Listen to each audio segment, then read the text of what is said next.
probably one. Yeah, she's in Tucson.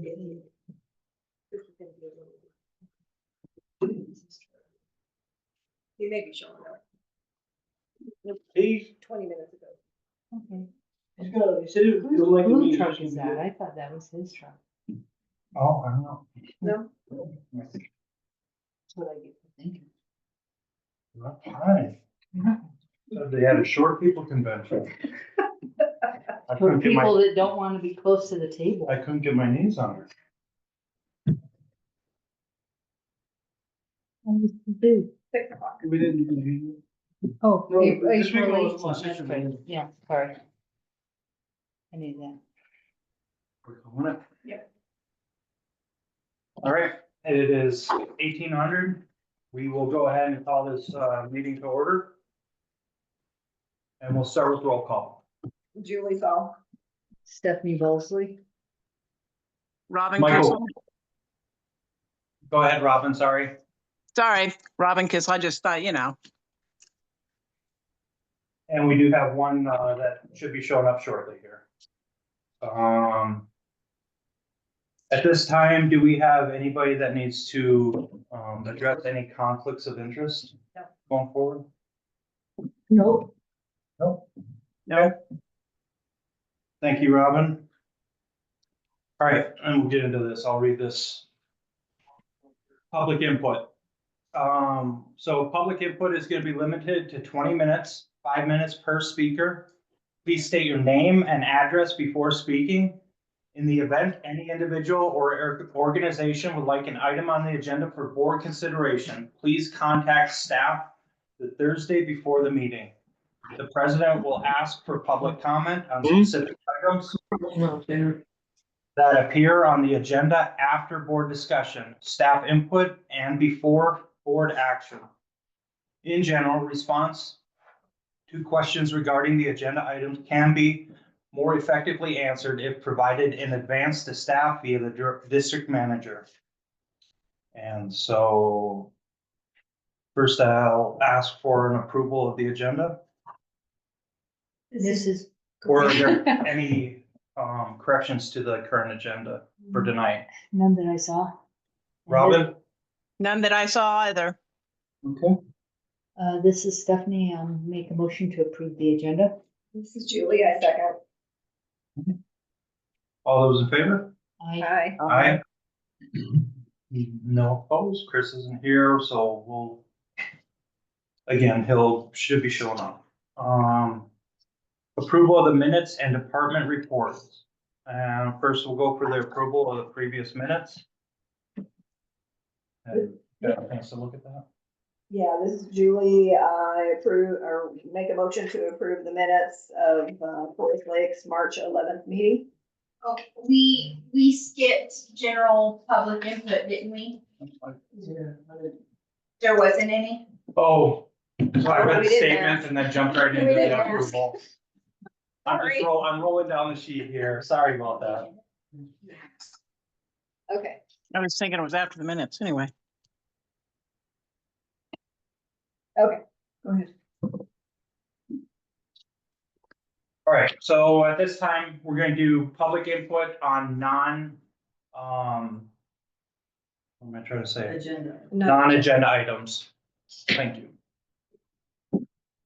Do we have anybody? Yeah. Okay, go ahead. Hi, my name is Jed Botsford. I live at 712 Forest Lakes Drive. So I want to start off that I work with the Forest Service and I know fire mitigation and I totally support you guys in doing fire mitigation.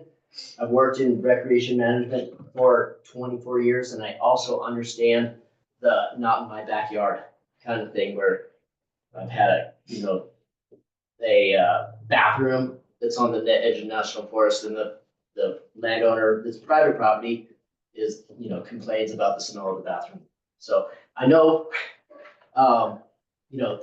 where I'm coming from tonight, I don't want to sound like I'm overzealous or anything.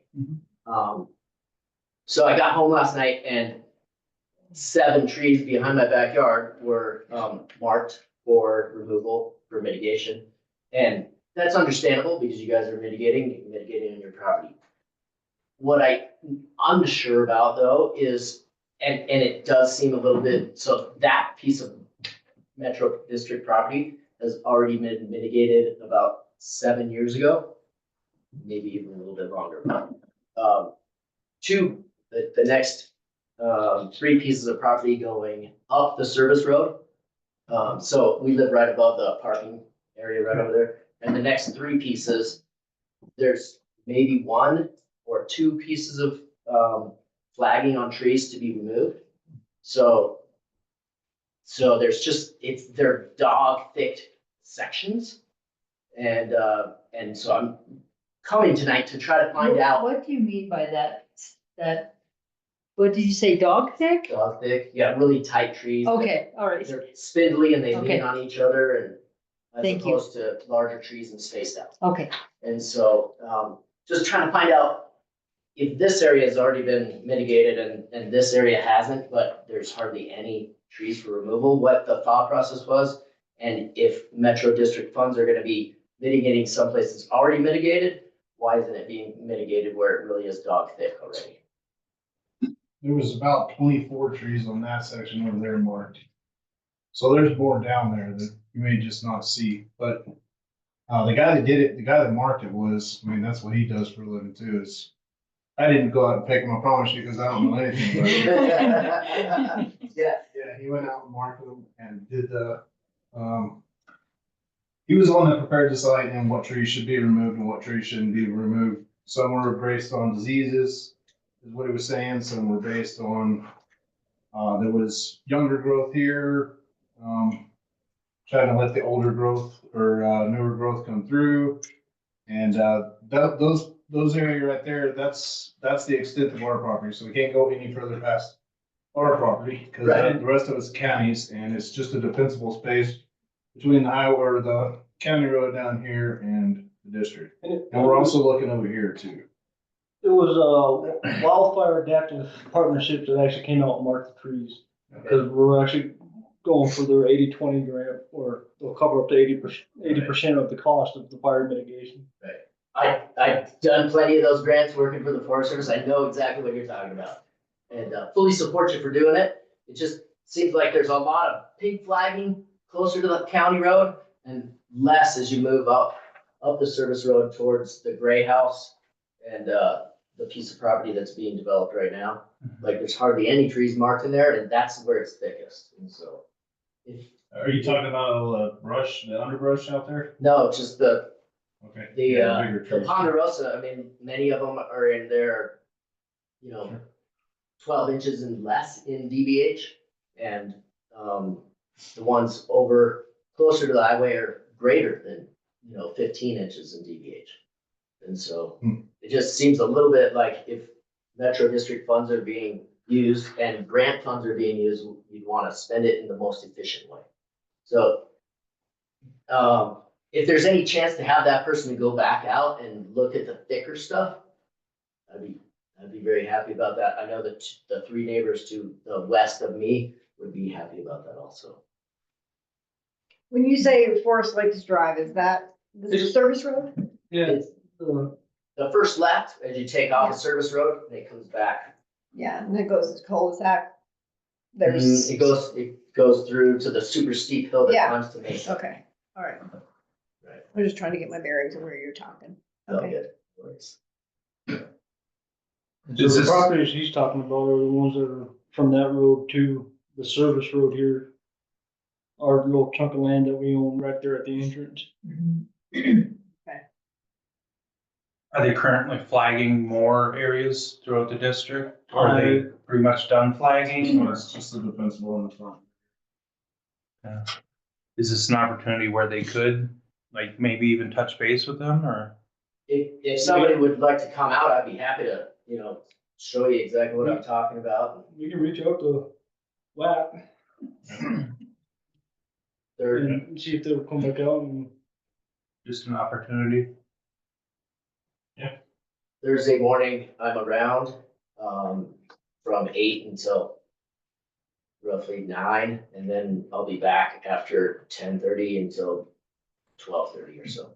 And if that works for any schedules, And if it doesn't work, then, you know, I'm happy to No, yeah. block it prior We to. can't speak to what their schedule is. We have to reach out to them. Yeah, I'm sure we can make Thursday work. Awesome. Thursday. Yep. Is Thursday good for you? Yeah, Thursday morning. I mean, I have to take my son to the orthodontist, for an 9:15 appointment, so it'd be prior to 8:30 and then after 10:30. Okay, let me see what time works good for them. Right, I'll get your number before you leave. Yeah. okay. And that's it for me. No, Thank we you for your appreciate time. it. You know more than a lot of people do, and like, when it comes to this fire mitigation, like, education is important for everybody living out here, moving out here. Oh, yeah. So, yeah, again, your history, like, you know more than we do. So if you have a good conversation, pass that along too. Yeah, for So- sure. No, we appreciate it. Great. Thank you for your time. I Yeah. appreciate it. Did you want to give Shauna or Gerald your number? Yeah, I can write it here and then. Right. Oh. I can't find the raise my hand. You can. I can't find the raise my hand button. This is Jim Moore. I wanted to chime in on this conversation. I notified Robin and Corey before the meeting as well.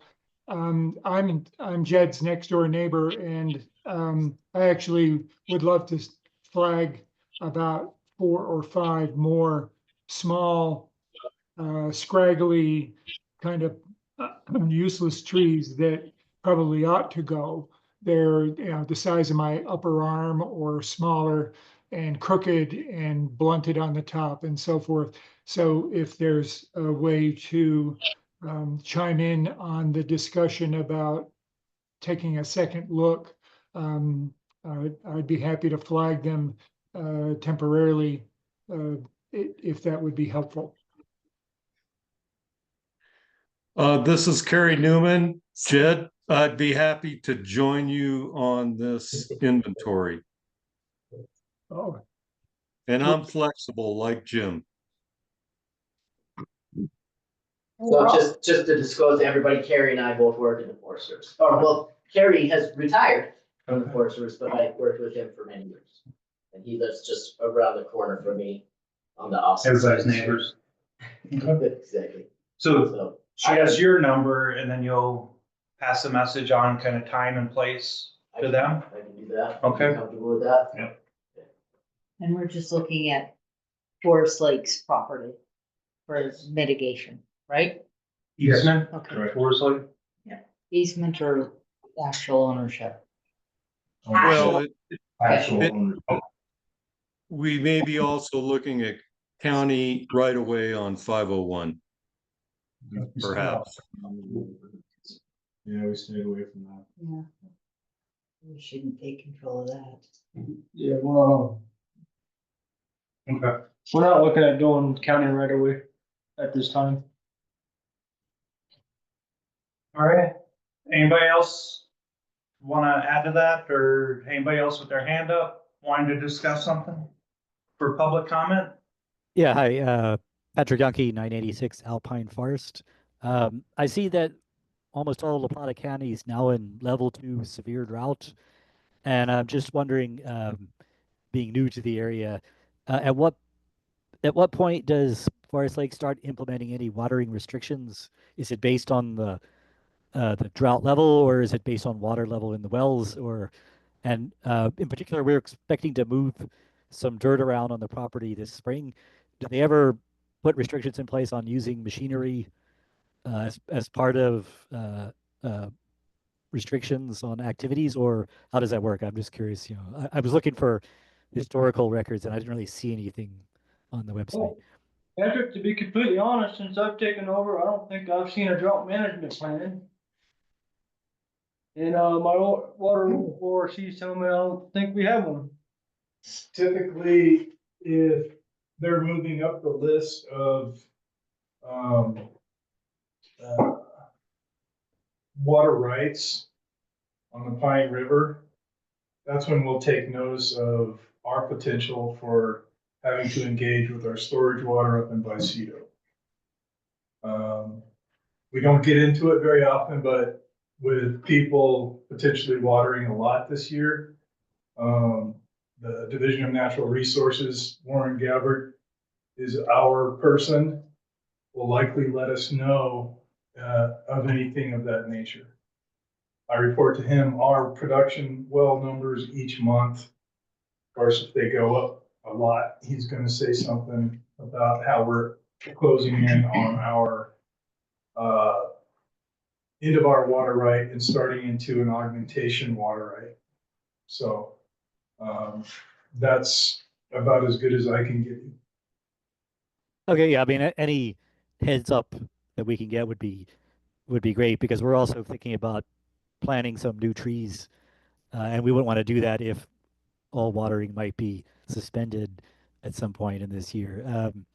But historically, has there been any particular drought level in La Plata County that relates to issues in Forest Lakes, or are they really decoupled? Is there any equipment issues with like fire restriction level 3 or anything like that officially? I think in level 3 is when you have to Yeah. like cease equipment and things Yeah, like that. and the spark. Yeah. Fire Yeah. extinguishers have to be present. Vehicles that are out. But that's the third, that's the worst. And obviously we'll know going into that, you know. Well, I can assure you, Mr. Paul will come and let me know. Yeah, Yeah. yeah. Yeah, and the county does put notices out when those fire restrictions are upgraded or downgraded, whichever way you want to look at it. Signage and everything too, Mhm. usually. So we're, Public announcements on the radios and in the newspaper and all of that good stuff. and again, signing up for the notification, the Forest Lakes notification system would probably be the best resource. I don't believe that I've ever had a notice from Forest Lakes in the 23 years that I've lived here. Okay. Whether that is good or bad, I can't tell you. I mean, we've had droughts, 2001 and 2. Pretty big one. And I don't remember having a notification for no watering then, but it had gotten to the point where most people were like, it's useless to water right now because the ground's just getting cooked anyway. It was such a severe drought that Yeah. why bother? Yeah, but there were fire restrictions on that, Oh, yeah. so. And I was on the Front Range when that, like, spark from an excavator burnt basically whole town down in the mountains. So, and that was on level 3. So, you know, we saw notifications, and the highway department still went out there moving some big boulders and caused a huge. So we saw notifications out that way. So I guess if you haven't, Forest Lakes again would be your probably best resource for notifications. Okay, great. The only other quick question I had is, there were a couple of mentions at the last board meeting about a new parks committee. Could you elaborate what is the parks committee and what is the status of it? What is it supposed to cover? So currently, we have 5 public members, and then myself and Daryl, and then Mark and Robin sit on this Parks Committee, and part of what this Parks Committee is supposed to do is to get the community buy-in and what the community wants to see happen, so we can take that and attach it to when we go apply for a grant. Because a lot of these grants that involve GOCO or even from these private organizations want to see what your community wants. And we're using this, hopefully gonna use this Parks Committee to actually get a Parks Master Plan developed and get the wheels moving to where we can start applying for more GOCO grants or these grants that come from these playground areas, where they'll cover part of the cost of building a new playground or replacing broken equipment, or even maintaining our trails that we have around the lake. If that answers your question. Yeah, great. Yeah, I just was curious because it got mentioned in passing and I couldn't find anything else about it. Thanks for answering my questions. Thanks, Patrick. Are there any other, anybody else that would like to bring up for public comment on non-agenda items? No. I don't see any notifications up there. Okay, Thank you guys for your time. no, thank you. Thank you. Bye. Look forward to chatting with you. Yep, let me get back to my board. Hey, Chris. Man of the hour. Yeah. So the reason we called you here today was. What'd I miss? All right, Do we need to let him? so, Chris, one of the board members, has shown up, so we appreciate that. Thanks for coming. Would I miss public comment? No, just public comments, yeah. So we haven't gone too far. Did we get to the previous minutes? We did have a motion and a second, I believe, but then we didn't vote. I believe. Okay, Correct. Should we just do it again? so let's go through that again. Now, anybody following along, we're at number 2, approval of the minutes and department reports. A is approval of the previous minutes. This Can I is get a motion? Julie. I make a motion to approve the previous minutes of March 11th, 2025. Thank you, Julie. Anybody second? This is Stephanie. I'll make a second to it.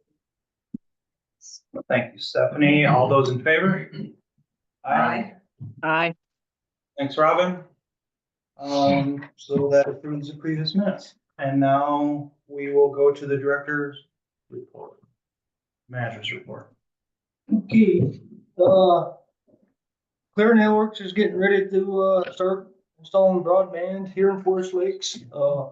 We have yet to have a pre-con meeting with them. They're trying to wrap up a few of their plan details, and then we'll have a pre-con meeting with them and discuss how we're gonna move forward with that project.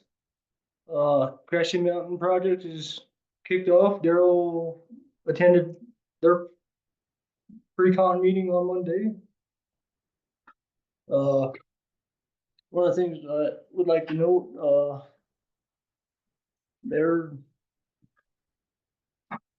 working really hard at getting us, money to repair the roads. I've been filling out the grant process and, they're, I guess you call them, their grant department or whatever you wanna call them, has been working with me on trying to get everything that we need, so it's just a seamless, we don't have to do it twice ordeal, so.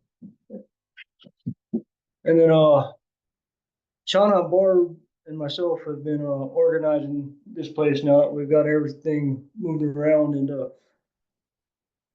you'd be surprised at the amount of wasteful spending that, Shauna and I have found. The way they were organizing things, just sticking it in a room, they wouldn't go look for it, they just go buy another thing. So, I mean, we got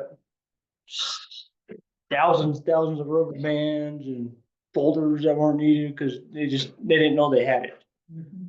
So with the shed and the new office cabinets we bought, they actually organized some of this stuff. Hopefully we cut out a lot of wasted spending on office supplies. And as you can tell, we got the additional TV up and running. We got 2 cameras actually recording, so public can see Daryl, Mark, and Shauna speaking on this side of the room versus just hearing the voice. Budget issues. The price for our dust mitigation, our mag, has gone up drastically. We budgeted 110 grand for that, and we're gonna blow that if we try to maintain hitting every road like we have been. So we have a couple options. We can do the best we can and get as much road as we can with the 110, or we're gonna go over and then we'll have to do a budget supplement at the end of the year. So going on the You board make for that. that decision in advance, or, I mean, I'm I just just need thinking a with the thumbs up dry or a year, it thumbs may down be if tough. if you're okay with me going over that, or if you want us to try to maintain the 110. So you said that you were gonna look at other places besides the ones that are So- mandating that we use them, right? They have an internal agreement between Jimco, Desert Mountain. We can only buy our product from Desert Mountain. That's the supplier for this area. We can't get it straight from Jimco like we were. So there's nobody else like out of Cortez or anywhere else. We are looking at getting the equipment to start making our own, but it's gonna take some money to get it started. And once we do, we'll probably end up saving money in the long run, but Takes money to save money. Right. it takes money to save money. So another question I have is like, you have a good idea of how much you use, right?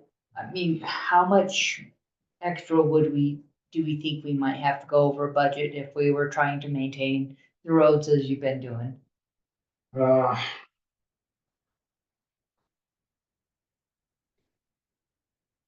I'd say we're probably gonna be over maybe 10 to 15,000. I was afraid you were gonna say like double. Yeah. And the thing that really sucks about the price increase is we have to have our budget adopted and approved by December. They didn't give us the price increase till March. And So- they kind of hit us double because we got a price increase from who we thought we were gonna be able to use. Right. And then now that we have to go to Desert Mountain, the prices increased again. Yeah. And we were originally hit with $1.21. Yeah, $1.21 and now it's $1.50. But now having to go through them, they wanted $1.50. So now it's down to $1.30. And I've battled with these people endlessly, so, I mean, I can keep battling. I'm always up for a fight, but I don't think they're gonna budge much more than what they've already pledged. Okay. Do we have to go back through a budget amendment or whatever, or can we just So- allocate it from another fund? So that we're not, You can't really allocate it from another fund, so how that works is the overall picture on the budget, we have, you know, these line items within roads, right? As long as we don't go over that bottom number, say we save 15,000 somewhere else, Like our snow removal. which we're gonna try to do. Yeah. We're not gonna have to do that supplement, but if we blow that bottom number, it's okay if we go over in this line item, but we stayed way under on this line item. We don't have to do anything for that. Okay. Now, when you take all those line items and add them together for that bottom dollar amount, that what you guys appropriated, if we blow that number, then we will have to. Yeah. So we may or may not have to. I'm just planning on the worst and saying we're probably gonna have to do it. Yeah. I guess I would say do the best we can, and if we have to go over to, because it is gonna be a super dry year, which means there's gonna be a lot of extra dust, which has its own set of problems for people's health. I would say we try to, if we have to go over, I would be okay with I just that, wanna make given you guys that aware of the basis. situation. So before you spoke about the Grassy Mountain project and the funds coming in from that, right? Have we already spent those funds? Are they already We haven't allocated? even received those. funds. No, I know, and I know that. And, Have we, and those funds are gonna be for repairing the roads, their equipment damages. Yeah. So, So maybe. It's gonna help. For the most part. Yeah. but I can't take that money and go use it on Little Bear, Right, because those trucks aren't gonna be over there. yeah. So their real map that they have drawn out, that's what I'm gonna be allowed to use that money on. okay. Okay. what about, I know this is important for the neighborhood, but it also seems like it should maybe not happen if we're having this kind of an issue with our budget. Would the $20,000 for the recreation committee be put towards that? That there was $20,000 in recreation. Recreation equipment and maintenance, Recreation is a different that's different. fund than roads. But isn't there 20,000 set aside for recreation, building or something like that?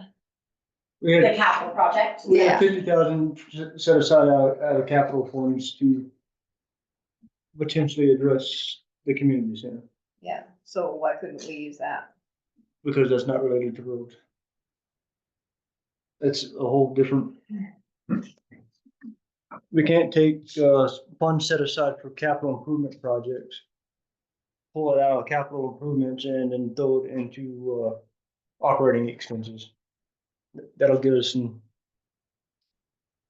good slap on the wrist. Even if we Okay. redid budget and resubmitted it? I mean, I can ask the question, but that's still money that was pulled out of capital reserve for capital improvement projects. Right. They're two separate funds. Yeah. Right. Can't really intertwine capital with operations. That's kind of like how they were over, paying the water and sewer fund with tax dollars. It can get us in a lot of trouble with the.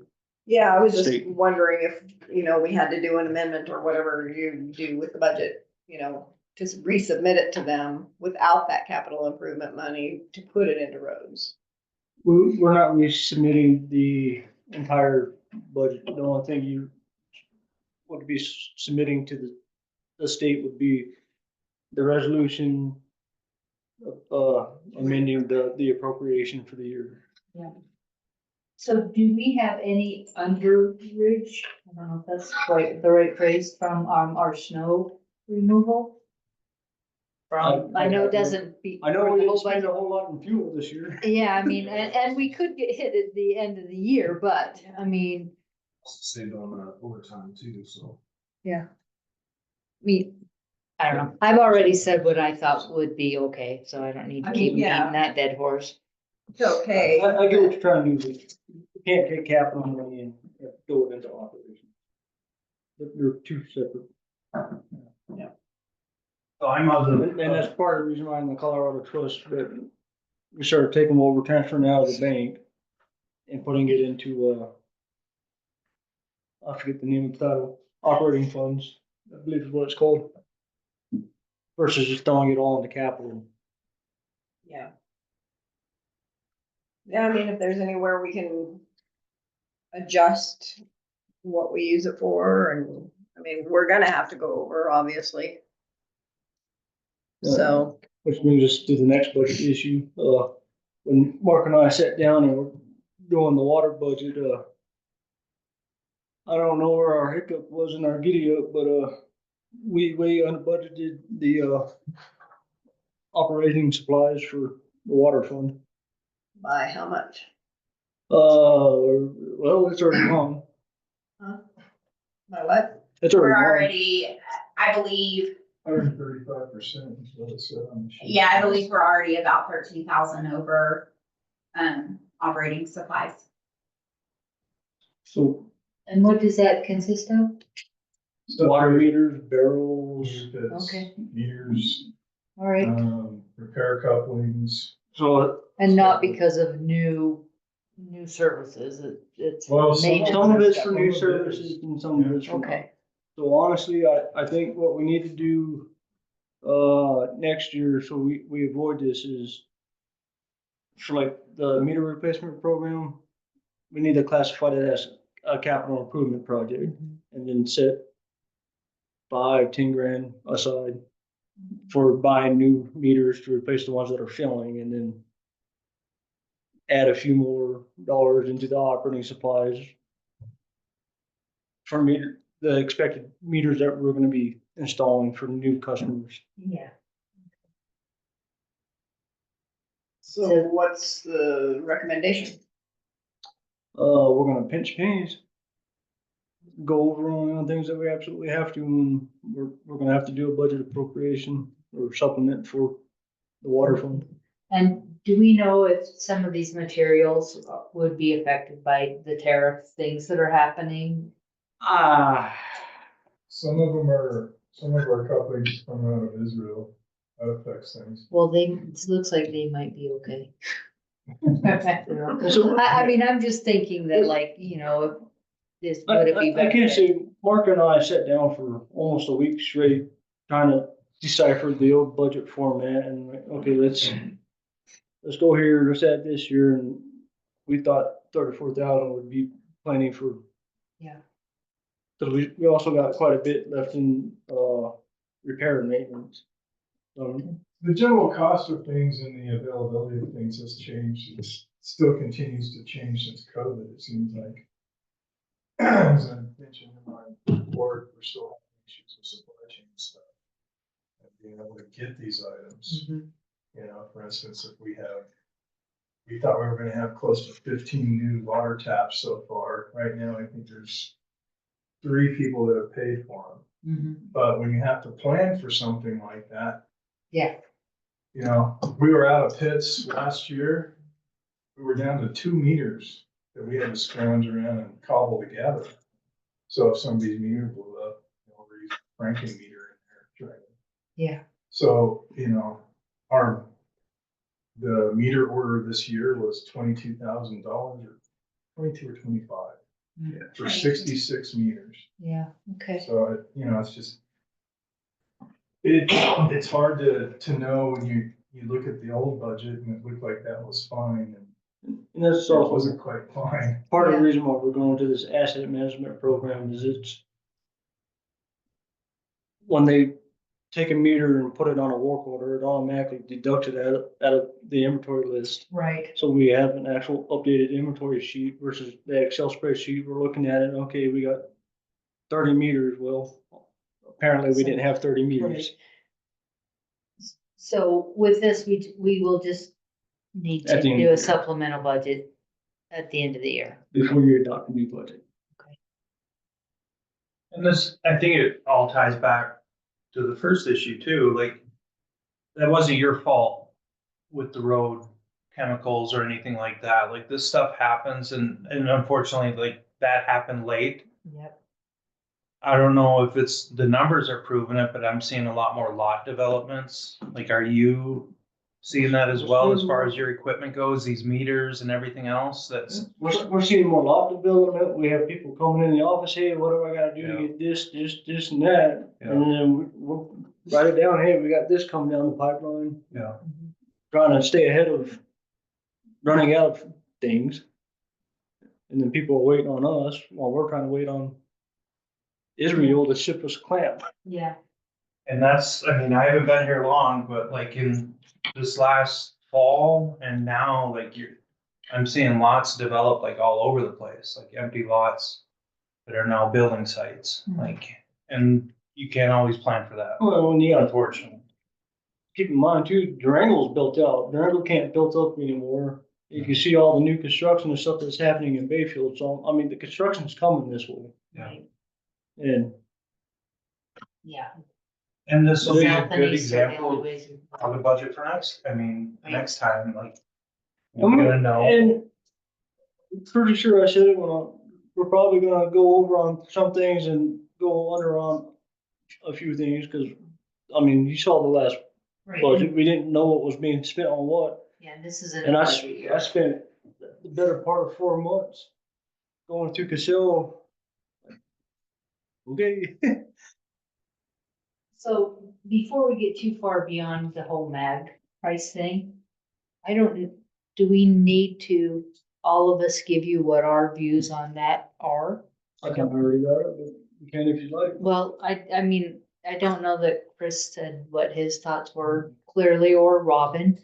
And I just think it might be a good idea to have everybody say if they feel like it's okay to go over if we need to, or they want you to just try to, stick to what's budgeted. I mean, I think I clearly said what I thought, but I think it'd be good to have everybody else say what they think. According to the traffic counter, I got 700 plus cars going by my house, and personally, I would want more dust control or make sure we have enough. Robin, what are your thoughts? My thoughts are that maybe we can be a little more frugal with what we do have and maybe it will last. And if we go over a little, then okay. But I think let's tighten it up a little bit, maybe if at all possible, and do like the center anyway, and not so much the sides. And I'm no expert at that at all, but if that can be done, maybe where we can be a little more frugal about how much we put down, is that possible? We put down what the manufacturer recommends as far as, how much we apply, and then, as far as the side roads, I mean, yeah, but I mean, the side roads, believe it or not, some of them see just as much damage as I mean, cause, like a lot of them have access to the BLM land, or a lot of them have access to the state land national forest back there, and I mean, those roads get hit just as much as the loop roads. Yeah. There's I was quite- meaning, I was thinking more like the center of the road versus the sides of the road, where we can focus more in the middle of the road itself and not so much our main roads or the side. I mean, hit them all or what it comes necessary, but can we be more frugal about using the product on when we are doing all the roads? Does that make sense? Yes, I don't understand. I see what she's Instead of ending up in the ditch, Side. Doing a pretty good job about not. okay, that's about it. I mean, we do the best that we can about not wasting any, if at all possible, and not letting it get into the ditch and keeping it up on the road. And then, yeah, if we go over a little bit, then yeah, I'm supportive of that myself. Yeah, and we are trying to be frugal about out washing, and that's currently, these guys are swapping out the tank on the mag truck because, it leaks like a sieve and dumps it all over the place. Sean, we got 3 people waiting in the. The other part on that is, you've been getting pricing on what it would cost for us to do our own mixing and I'm stuff? going to get pricing. Okay. So that'll be something. We've been trying to get the truck going, and unfortunately, I'm the only one who loaded it up, so. All right, yeah, I just thought that'll be something that we'll maybe want to add to I budget think later. Getting pricing for that stuff just needs to wait towards the end of the year. Sure. When we're starting the new budget, Mm-hmm. that way we can put it in the capital improvement project, cause that's gonna be a pretty penny. You'll get good pricing then, good numbers. Yeah, I just. Well, as far as I'm concerned, it sounds like we're gonna have to possibly go under budget, and I think that you guys are gonna do what you need to do and know that it's, expensive and. Yeah, I don't want to go over budget at all, but I mean, I don't want the roads to look like crap either, so. Yeah, then Yeah. it costs more to get them back in good shape too. We use half of the $150,000 worth a year. And we don't have to buy any Still have to gravel or maintain. anything, Not this year, not this year, okay? not this year.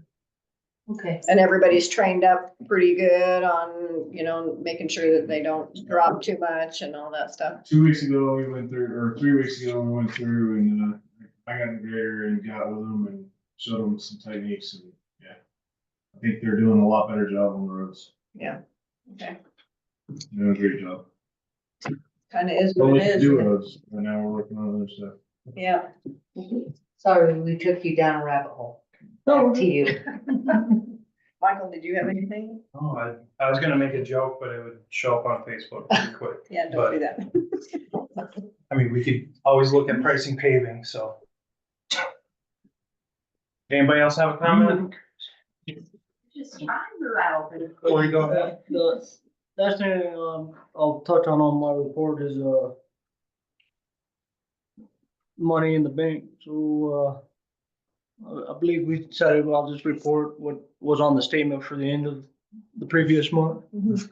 So, we had 1.6 million in the trust fund with, excuse me, just a little over 6,000 earned in interest. And in community bank,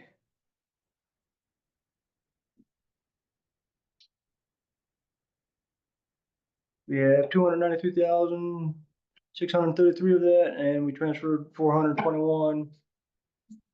Which left us, transferred 162 into the Trust, So Sorry. that's what this is 162,000. yes. Okay, I thought it was accounting. Well, so I forgot how to speak. No, we transferred 162,000 back into the trust fund. And that's the exact same number I gave you last month, because that's. Yeah. Last month's report. Okay. Thank you. So basically the same thing for Daryl and for Mark and the water is, we're just gonna have to live with what we got and do the best we can financially. And we've already started pinching pennies. Yeah. It still has to run, so it's not, Yeah. can't not do these things. Yeah, thank you guys for being aware of that stuff and keeping an eye on it. Yeah. And I think like Corey said, there's gonna be line items that were over budgeted just as much as there's line items that were under budgeted. And we have a clearer picture than we have in most recent past, for sure. Yeah. And we're looking over those things. The one thing I really been stressing is, even if there's no money in that line item, if it belongs to that line item, put it in that line item. That way we're not playing the guessing game. Yeah. Well, maybe we need 2,000 in here. Right, Or maybe we don't need nothing in here at all. right. So next The purple budget page. year is gonna be even more accurate. Yes. Yeah. Come this year, when I'm looking at Excel and what was spent, and okay, well, we way over budgeted this, we can dial this back by 10%. Sure. We need to increase this one by 5%. Right. Do you need to say something about the mitigation fair? It's on the website. Candy cool on it. Yeah, I would, just to get it in the minutes for everybody, May 3rd. So May 3rd, we're having, I'm glad you brought it up, because you just reminded me, the fire mitigation fair is May 3rd from 10 to 2. Daryl and I attended a meeting with them about sponsors and all that. Forest Lakes is sponsoring tackle party for that, and then I'm asking Bayfield if we can borrow their tables and chairs again. So we're spending $540 to sponsor that event, or 543, I think what it was, to sponsor that event. On top of them pulling power from us. You wanna give that to Daryl for more? Just kidding. It was a joke, Corey. I didn't hear what you said. I heard give it to Daryl for something like. I said, you don't wanna give that $543 to Daryl for roads? Well, I would love to, but it's coming out of the rec fund. Well, thank you. Anybody else? Anything for Corey?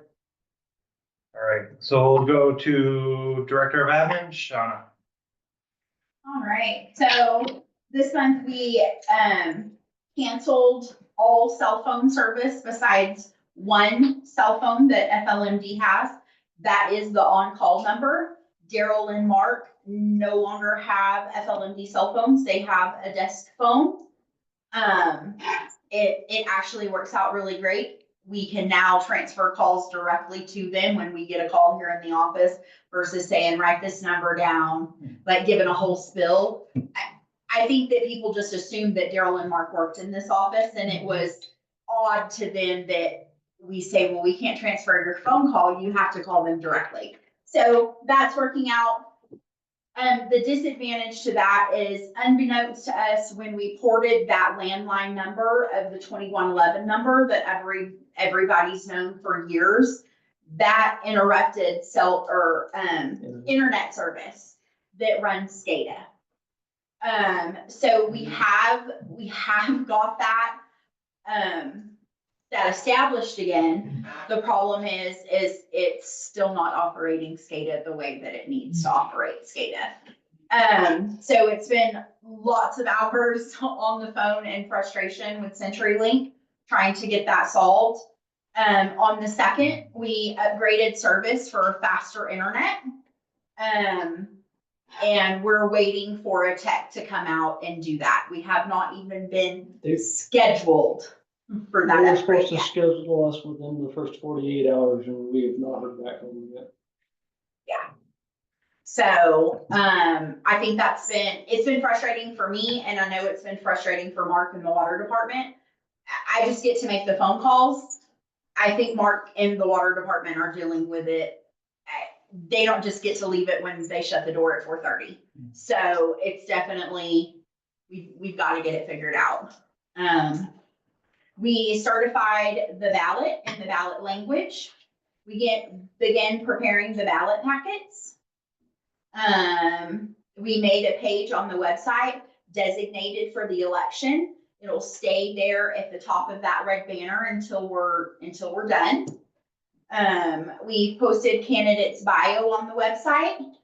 Barb attended a Cassell training in Provo, in March. It was a 3-day training. Barb never went to training with Cassell when Jamie and I did. She was just part-time. She never intended on using Cassell as in-depth as she does now. It was good. She learned things that she didn't know. She learned how to maneuver in there and things like that, things that are gonna make her day-to-day job easier and just her more proficient in doing those sorts of things. We posted the notice of a mail ballot election on the website and in the paper. It ran 2 weeks ago on Sunday, I believe. Like Corey mentioned, we received storage cabinets for the supply room and got all of those organized. That's pretty much it. We've slowly started just going through the Connex, or all of the stuff from the Connex is now here in the storage sheds, and we're just slowly going through that. It's a lot. And a lot of it's been there so long, you touch it and it just kind of disintegrates. So. It's very minute. You're wearing gloves because it's all like historic documents and it needs to. Barb no really. oils on it. Sure, that's why we're wearing gloves. We'll go with that. There's a lot of historic stuff that it sheds light on situations that we're in now when you read some of that stuff and you were seeing how they were making decisions and why they were making decisions. So some of it is useful information. Some of it is things that we could have dealt with never storing that for the last 20 something years, but it is what it is. So, we will have some question and answers posted soon on the candidates. We compiled a list of 10 questions, send it to all the candidates, and their answers will be posted on the website soon. So that's that, unless anyone has any questions for me. Nope. Perfect. All right, next we'll go to Director of Water Wastewater, Mark. So in the month of March, we produced a little over 4 million gallons of water, starting to see a slight uptick in things as, things get nicer. Which is a little bit early, because a lot of times we'd still have snow, in March, so. As we've kind of touched on, the SCADA, the internet service from CenturyLink and the SCADA don't get along well. I'm gonna give you a little bit of perspective on this. This last weekend, we had 267 losses of communication between what is watching our pump stations, what is watching the chlorination of your drinking water, what is watching the level of the tanks and telling the pumps to turn on. So I'm hoping that this next attempt with CenturyLink works. Because if it doesn't, you're gonna hear from me. Not a threat, just I'm gonna start whining about it because it's serious business. So if we have water coming out of a tank for 20 or 30 minutes and we don't know about it, and your house happens to be below it, this is what's gonna happen to your house. Those are kind of things that maybe you wouldn't think about unless you're in my profession. And so I'm hoping this solves it. you know. Would I like to go to Starlink? You bet. This is getting pretty old. If this CenturyLink doesn't fix it, we will be switching to Starlink. And I was gonna ask, you talked to ClearWorks, right? Clear Networks, and they haven't gotten back to me with price, and we can't keep pushing this down the road. No, is there, and that's what I was gonna ask, was there any conversation of, can we get that routed down there? Cause that would be a good long term. I have So asked the question, and I've sent them pictures like they asked, and I have not heard back. And truth be told, if we don't hear back from CenturyLink, probably by the end of this week, Monday morning, we'll be ordering Starlink. I got a Starline dish. And Collecting Well, dust. We have to, Well, you order- have to- we have to order a very particular one with a static IP address. It can't be the one that alternates like Yeah. the one me and you have. That's why it's a little more pricey. Or so it's gonna be $5,000 to buy it. I saw that. But we can't live with those skill. Right. Unless you wanna go Everybody in the 24 neighborhood knows how 24 bad operations. CenturyLink is, like, and that's horrible. That, I mean, obviously this is affecting you more than just a residential, but And I did not, when we upgraded CenturyLink services, we did not sign any sort of contract, so there's no, It's month to month right now. it's month to month. And not, sorry to interrupt Mark here, but we did almost have a sanitary sewer overflow in, what's it called, Pine River, River Ranches. Missed it by 15 minutes. It was actually working when it hit the higher end. so with that quote from Starlink, are there unit, like, is it unit available to mail out? Like right now? It's about a 2 to 3 week Okay, lead time. yeah. Yeah, I didn't put this in the packet, I just No, added for informational purposes. It almost sounds like, because this is a critical piece of the equipment that you need. It almost sounds like we need to go that route and not wait. Well, it is. I mean, the way things operate nowadays, you know, with the monitoring of how much residual chlorine you may have in your water, you want to know that those things are working, because if it blows up and throws 100 parts per million out the door, we're gonna have some. It's literally our lifeline for our system. Like he was saying, we have an issue, we're sending out really hot water. We're gonna make people sick or even kill somebody. so what's the timeline that we're giving CenturyLink to respond right now? Like, I think we thought we might already have had a technician out, but We were told There's- we would have a technician in a week. yeah, there's no, it's Century, it's. Well, that's It's not the good. answer. So what I can tell you, what we can do is, John and I can call him tomorrow. And say, hey, we need a tech out here like today, and if they blow us off, then I'll tell them to go pounce in.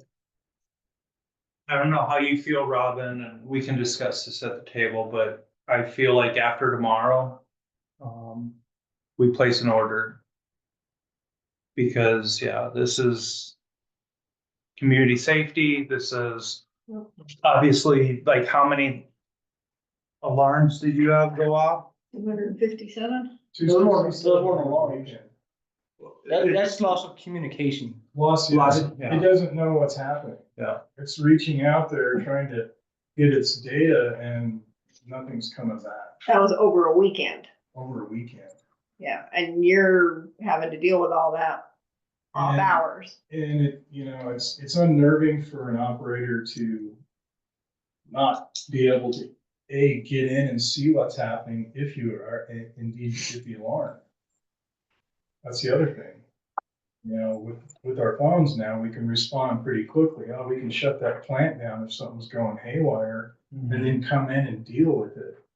Or you don't have that option if you don't know what's happening. So if those kind of things are uncomfortable for your operators. Yeah. It sounds to me, sorry for interrupting, it sounds to me like we've given it our best effort to try to keep it as minimal and frugal as possible and trying to give CenturyLink a chance well and above. I say you've already tried. It's probably time to move on and get something that will work. I agree. Okay, Do you guys agree? Oh, yeah. so still call them tomorrow or no? No. I would just say, just try them tomorrow. If they- Unless you got a magic number besides the community or customer service. Like I've called that number and it's not good. Yeah. No, it's. So unless you got a magic number, I mean, you can place a call in the Go to the morning corporate office and if and they're. they're not on ground, like I think community safety goes above and beyond, like. I would say that Shauna could probably work for CenturyLink if she wanted to. Now. She has been on the phone with those folks. I feel that like a real trooper. I mean, It's, yeah. CenturyLink's gonna cause Shauna to go great. Yeah. Yeah, it and is. the amount of man hours you guys are spending, you yourself and your people, and then you guys in here, that's ridiculous. yeah, I mean, she's been on that phone a lot with them. And they should have resolved it even before we Well, upgraded. it comes down to this, not one time was Shauna in there porting numbers and all that. Did they even tell us that we were losing our internet down at the shop?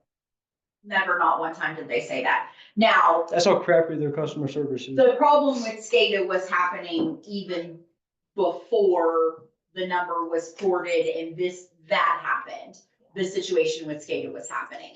I think what it comes down to is SCADA needs more bandwidth than what CenturyLink can give us. Yeah. And they're pulling at straws to keep our business. Yeah. I mean, every time I call, thank you so much for being a customer of CenturyLink for the last 30 years. What did she say? 16 years or something like that when we called the other day. So, I mean, they're pulling at straws and they're telling us whatever we need to hear in that phone call. Like when we And they said, don't. when we got the internet service back, boy, you're gonna have faster internet speeds and blah, blah, blah, blah, and well, you lied to me. And just to be clear, what we're talking about is, what you would consider the control room, the brain of the whole SCADA system is where we're talking about putting this. You know, sometime in the future, we want to have the same things up at our tank sites so that Clear Networks isn't cutting our SCADA line that's going up Hillside Drive with their boring activities. You may want to think about, you know, what is the option for Starlink or something of that nature that brings that kind of connectivity to you. They can plan accordingly and try to Right. make it a capital improvement project, cause Yeah. Yeah, I mean, it meets the requirement. Yeah. even for the rec center, if that gets refurbished and you want to have, I don't know, that one might work out visionary just fine, I don't know, but it's something to think about, moving forward, I guess. I think that's why it's such a great option for out here, because like no matter what happens with infrastructure, like you're always getting that signal. Well, I honestly feel like we were starting to experience problems maybe a little after Christmas. But we dismissed those alarms as just, oh, it was a snowstorm or this or that, but it really wasn't. What I think was happening was some pedestal somewhere on 501 is not happy. Mhm. Whichever one it is, I couldn't tell you, but I think it's worse and worse and worse. Yeah. And to the point where SCADA stopped working. Well, Yeah. until, we don't want it to fail completely, so. In my opinion, if you guys wanna call them again, go ahead, but I would just not. Well, I think at this point, let it ride. I mean, we're 3 weeks out from getting Starlink, even if we place an order tomorrow. Yeah. So, They may send it earlier. You may be able Yes. to get it quicker based on the situation. Yeah, as long as it doesn't come damaged. yeah. My first attempt, Like your my antenna came damaged, and it took a little longer to get it. Maybe there's a way you guys can order it to have it expedited. There's no real customer service with Starlink. Oh.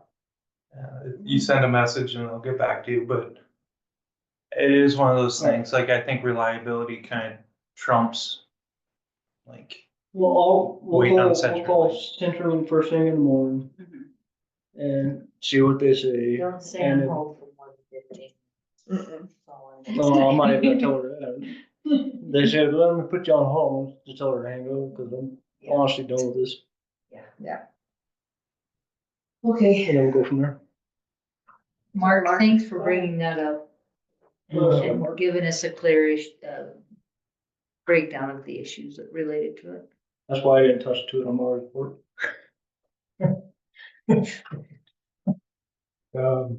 So we did have, some progress on the generator project.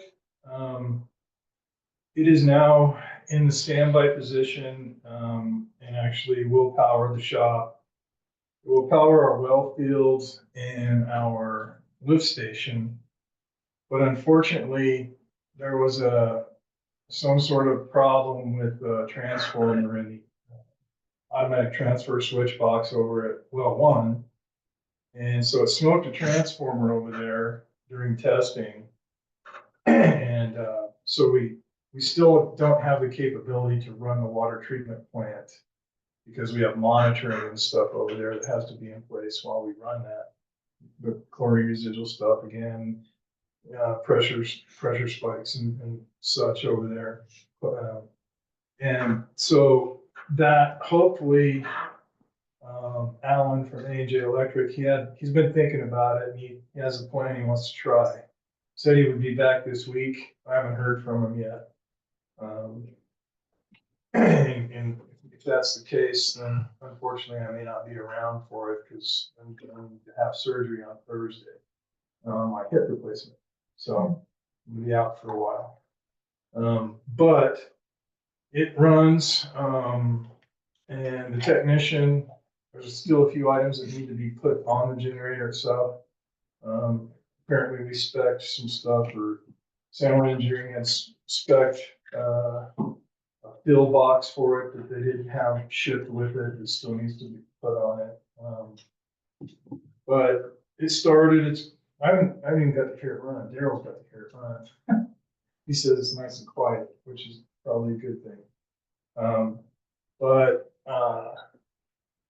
Alan from AJ Electric is the person that we're pretty much contracted with to put these in, has already been up to Timber Tank and Green Ridge to look where we're gonna put those pads. So there is a potential that we can have those in and installed sometime later this summer. And then actually get some training on our equipment. You know, it was a weird deal. Alan showed up one day and we were like, what are you doing here? It's like, well, we're doing the generator today. And we're like, really? I wonder why they didn't tell us anything about it. So it was kind of a haphazard way to get things done. And I wasn't very happy. I let the guy from Generac know I wasn't happy about that. So that's progressing, even though there's an issue. I think we're gonna work through it. Alan thinks that he has the answer for that. I don't think it's gonna have to go back for any more engineering or anything like that. I hope. You guys read this, you know that we had some exceedances for ammonia again. And that would be for February and March. Once again, it's a function of temperature being so cold that bugs that are nitrifying the ammonia they can't function. Those DMRs obviously go to CEPHE and EPA, so they get to watch this stuff. We're not the only lagoon system, I'm sure, that doesn't pass, but since I've taken over, we haven't passed these 2 months, but the first year I was here, or first year I was contracted here, it passed. Not entirely sure how, but it did. So in the back of your mind and looking forward, don't forget there's probably something coming down the pipe on the wastewater side. it's gonna have to be dealt with either on your terms or possibly CDPHE's terms. So you said, don't forget something's coming down, what? Let's have to upgrade to a mechanical plant. Yeah, Oh, not- yeah, That includes an additional staffing, which we should have some additional staffing anyway, but when you got a plant running 24 hours a day, 7 days a week, which is likely the kind of plant we would end up with, but not 100%. We might be able to run it during the day and store stuff in one of the old lagoons and then feed it. And, you know, it's all depends on what the engineers say. Will work for our stuff. But that's on the horizon. A couple other systems in the Florida River drainage have received new preliminary engineering limits, preliminary effluent limits. So I can't imagine that they're not that far off from coming down the Pine River Valley. And when they do that, our lagoon will be in violation. And we'll be on a compliance schedule of, you gotta be at X amount of engineering by year 2. You gotta be ready to start your plant by year 5. Stuff like that. Make sure that's still rolling around up there, because we're gonna be there. Maybe they'll come out with a great process or something that we can keep our lagoons and have a less intense process, but I just don't see it happening. Yep. I know that the airport is somehow keeping a new style of lagoon. Some people in Canada, it's a process maybe we could go look at and see how that's working. They don't have the same amount of volume that we do, yeah. but No, they just get glycol dumped in it. yeah, they get periodic kills every time that glycol hits the. But anyway, let's see here. So those were reported as exceedances. Tim started back on the 10th. We've completed our PFAS, first PFAS sampling event for the independent environmental study part of it. And that's the 3 wells that we drilled. And there's some possibilities there. They have a little bit lower results than some of our current production wells. So in my conversation, I had one conversation with our person in Denver, and I think we're gonna have some leftover money, and I'm hoping she's gonna let us use some of that money to see what kind of production a well could have, and maybe take it one step further with the grant that we currently have. It's supposed to expire, you know, actually probably it's supposed to expire now, but we're gonna ask for an extension because there's still sampling that needs to be done on it because we didn't get the wells drilled fast.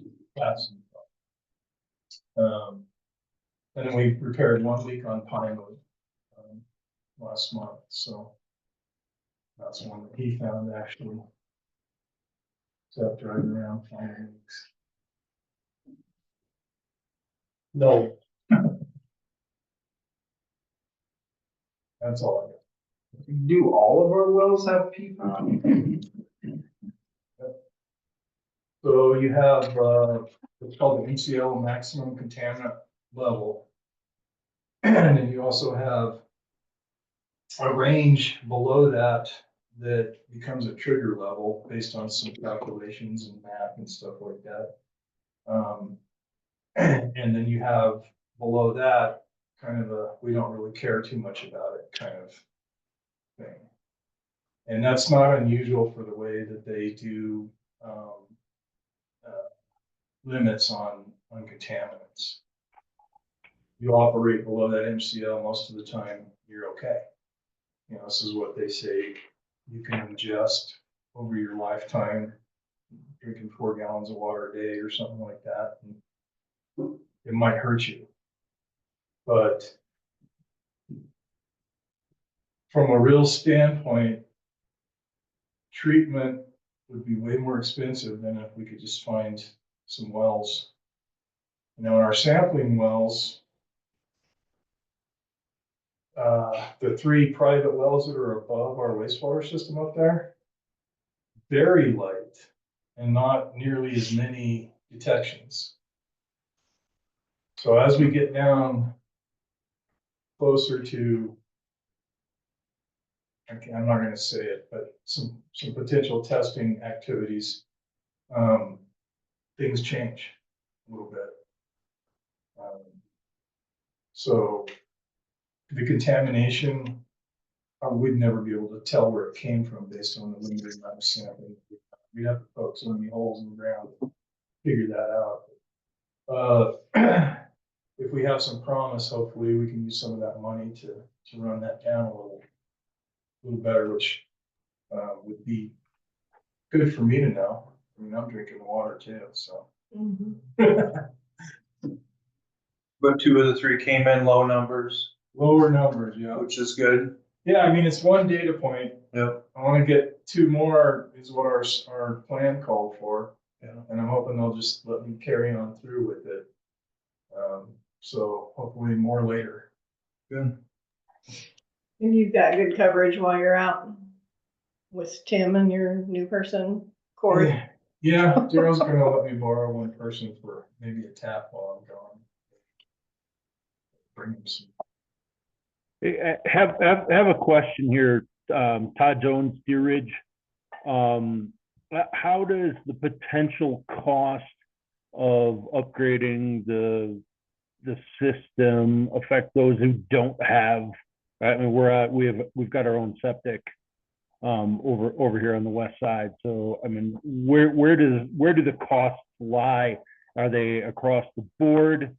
Or yeah, at least initial thoughts on this. Are you talking about the sewer plant upgrade or the PFAS treatment? The sewer test upgrade. It's gonna affect those, honestly, who are on the sewer system. That has yet to really been defined on what needs to happen for that. Sure. Okay, understood. Thank you. Well, good luck on your surgery. Hope it goes well. Thanks for giving him a hand. I want to take some surgery time here. If we can, good. Seems like I'm gonna be able to breathe. Anybody got any questions for Mark? Robin? You good? You asleep? We're good. Thanks, Mark. Appreciate it. It's late. Thank you. Okay. Next we'll go to Daryl, Director of ROM. So like I said, last thing that we were gonna be doing a mass, culvert rehabilitation project this year.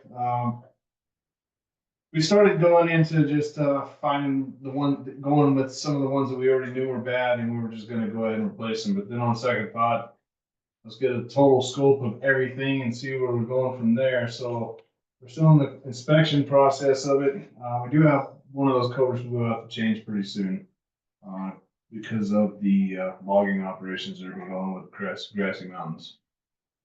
But we inspected 79 culverts. Out of those, we found 10 that were in critical condition, 22 that are in good condition, 47 with performance problems.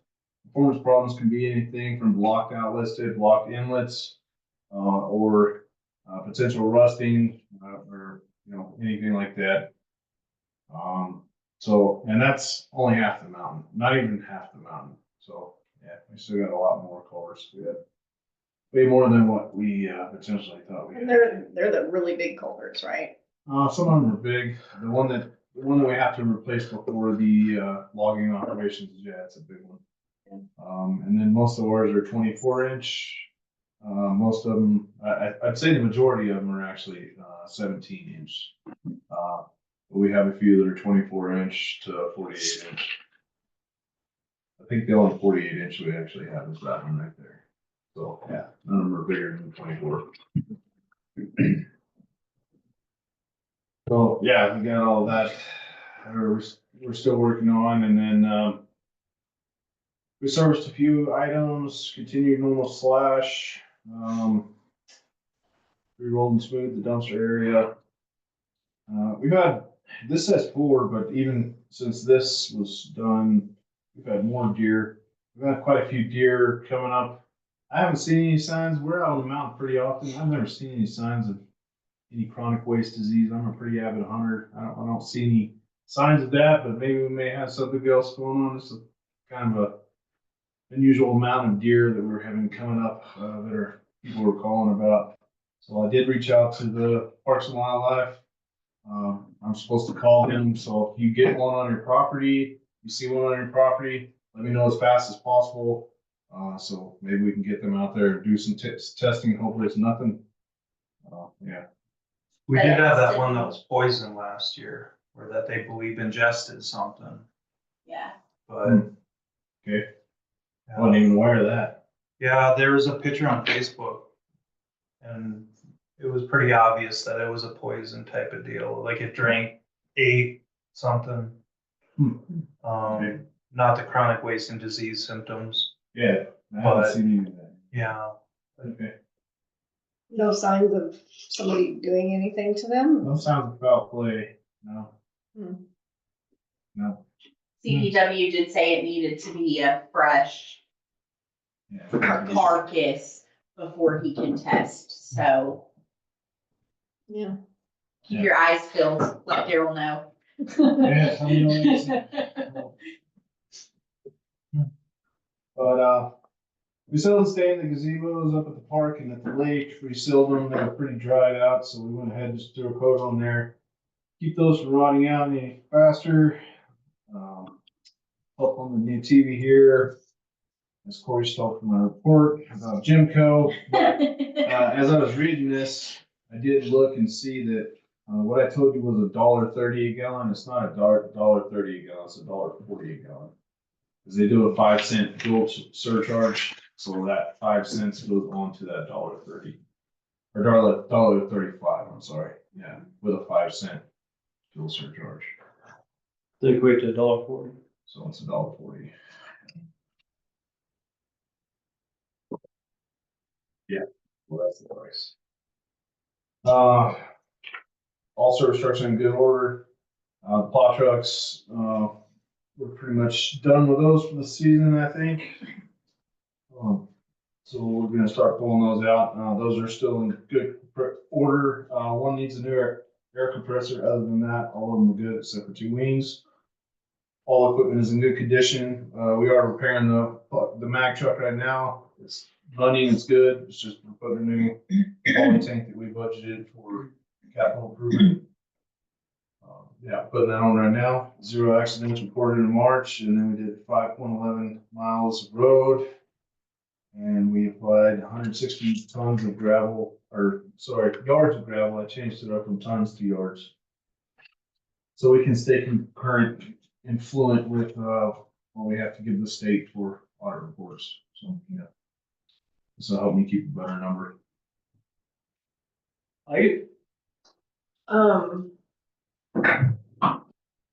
Totally forgot what I was gonna ask. Don't look at me, cause I don't know what you were gonna say. Darn. Oh, the new truck, the new plow truck. Have you heard any more about that? I did. So we're looking at. are we gonna wait for that? Is that the discussion item? I think it's calling it the new truck, right? The one we ordered, you're getting. Okay. Yeah, I did talk to them, so we should get the truck between sometime this month in April and March 22nd. May. May 22nd, sorry. If the tariffs go up, then we may see a $3,200 increase on it potentially. We're hoping not, he's hoping not. I think it's weird, but since we were quoted a price, but yeah. Where's it Just coming the- from? It's coming from the Canlis Truck Center in Denver, Colorado. Okay. Thank you. Anybody got anything for Ron? Questions up there? Nothing there. Okay, we'll go to financial action agenda. First one is March 2025 disbursements. This is Julie. I make a motion to approve the check register March 1st through March 31st in the amount of $150,765. This is Stephanie, I'll second. All right, all those in favor? Aye. I, Thank you, Robin. None opposed, so thank you for that, Julie. The next item is purchasing tech tools to make FLMD ADA compliant. Okay, so, there was a law passed back in 2024 in April that says we have to make our website ADA compliant. And with that,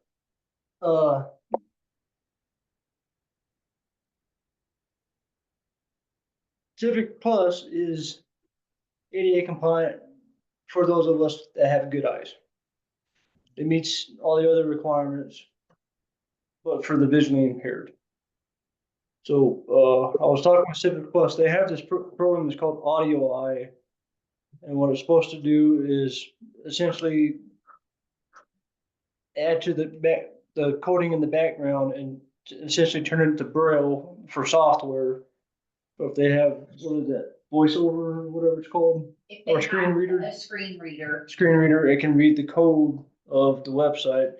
So if we put a picture on there of a yellow duck in a pond, it'll spell out or say, there's a picture of a yellow duck on the pond, or whatever it needs to say, whatever it's trying to read off the screen.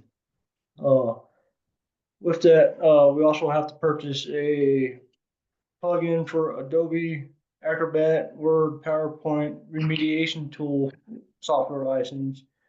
And essentially what that does is take all of our PDFs and all of the resolutions and everything that is a document that's attached to the website, scan it, and do the exact same thing.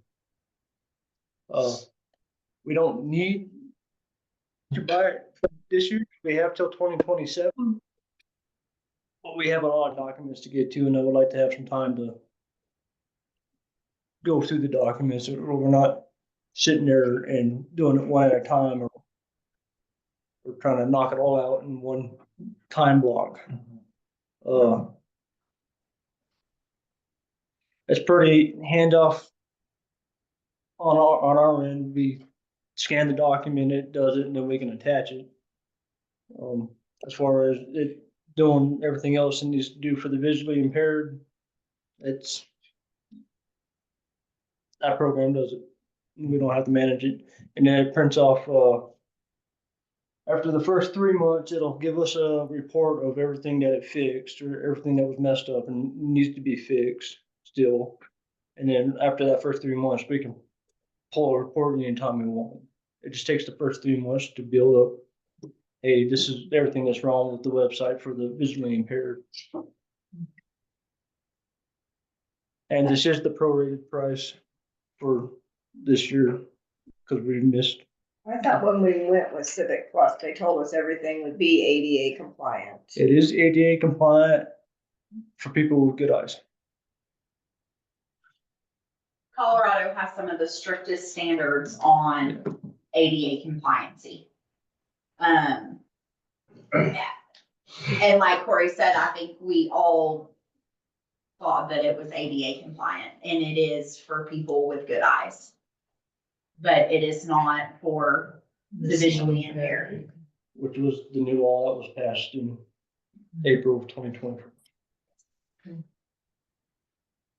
And I mean, to be completely honest, there are If we were a bigger staff, we would have to have someone dedicated to specifically working our website and keeping it ADA compliant all the time. It would take someone, it would be someone's full-time job with the amount of information we have on there and the standards that Colorado has passed. It would take someone all day, every day to go through every document, every post, every color. You have to attach, it's all sorts of background and tech work to keep that up. And that's what this program will do. And the weird thing to me about it is, like the bigger places that have over, what was it, 55,000 was the number? They have a shorter deadline to get it done, as to where people under 55,000 have a whole extra year than the bigger cities. Which I would have thought you would give the bigger city a little bit more time. They've got a lot more, so. Yeah. So I'm asking you guys to approve it tonight. You don't have to, it can wait till budget next year, because we do have till 2027. I would just like some time with us to be able to go through all the documents we already have and the documents that we're gonna be uploading. To me, it's kind of a no-brainer for me, but Where would you be taking it from? it would come out of the general fund admin, out of software. The one line item, I know I put a lot more money in there than I needed. So it would be covered. It will be covered. I did make sure to give us a pretty good cushion on there, because we didn't know where some of the software was, prices were gonna go with the renewals. I mean, I'm okay with it because every company I'm with has to deal with that, so. I'm okay with it too. Well, we don't have a choice, we have time on our I mean, side. I'm okay with us doing it now. Yeah.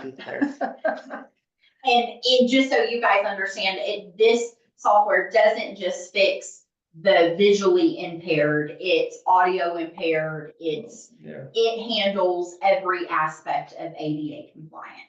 The only legwork that we will have is anything that's already on our website as far as PDFs and things are concerned. And mine and Corey's understanding that as long as you have a plan and you're saying, I'm doing 10 documents a month, I'm scanning everything that's already on the website, then they're willing to say, okay, you're working on it. They're not gonna come in and cite us as long as we're making the good faith effort to comply.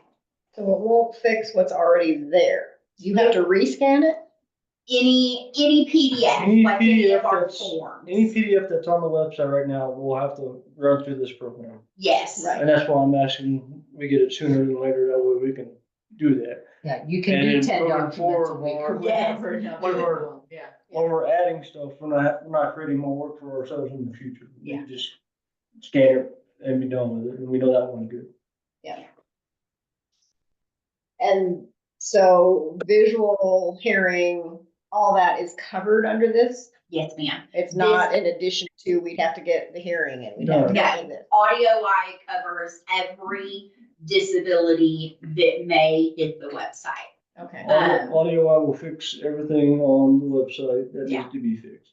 From- They're in partnership with Civic Plus, and that's where Civic Plus comes, we're ADA compliant. Mhm. From minor things to major things. Even dyslexia can be, you can turn a filter on the audio eye that makes it Yeah. easier for dyslexic people So to read the essentially, website. people could pull up an overlay, that'll be on that website, and then they can play with it to where it's. Comfortable with it. So how will our residents, how does it interface with the residents? And just Yeah. like normal. You'll open up the website and it'll have a little button there for them to push or whatever, and it'll open up an overlay over the website, and then they adjust the settings to where it suits them. So they open up our website and then Yes. there's something that triggers, they can trigger. Yeah, there will be like an icon or something of the sort. Push, touch, or push, not touch, Yeah. push, unless you have touch. A touch screen, yeah. Okay,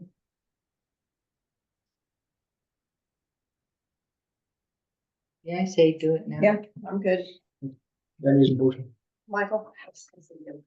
All right, is there one here? Right here. 3B. 3B. So just go right into the motion? Yeah, you don't have to say 3B. I just labeled it so you know. Yeah, no, so discussion's done. Are there any questions about it? Robin? So it's been in the works since 2020 is what I heard. 2027? We have till 27 to get it done. The law was passed in 24. In 2024 when the law passed.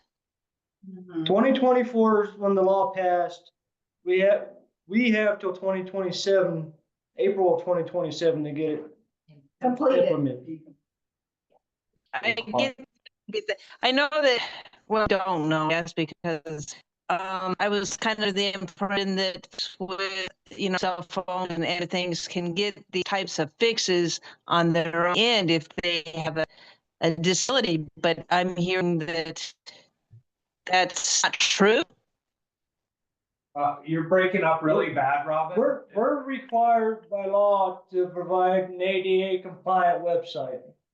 I heard that. Okay, that's good.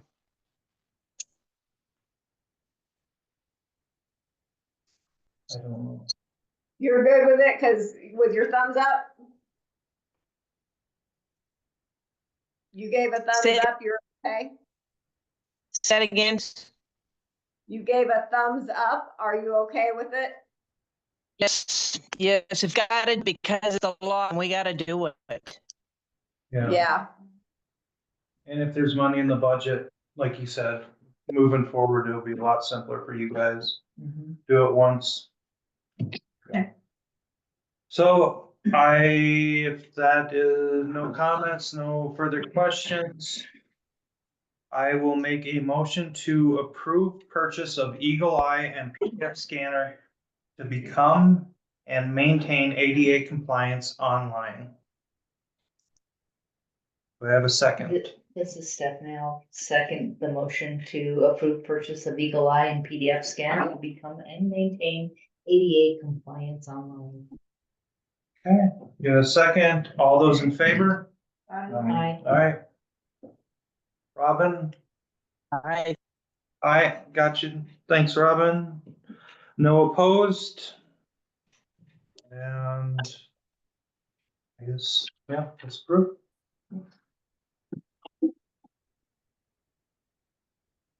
All in favor?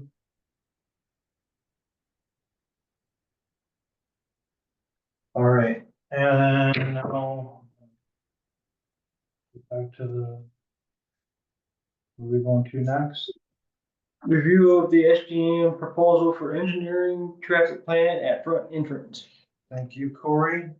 Go ahead. And I am asking that we table that until we have an agreement in place between us and the county. We don't need to, spend the money not knowing that we are in agreement with the terms of the county. So, honestly, there's really not more to say. We're waiting on the IGA.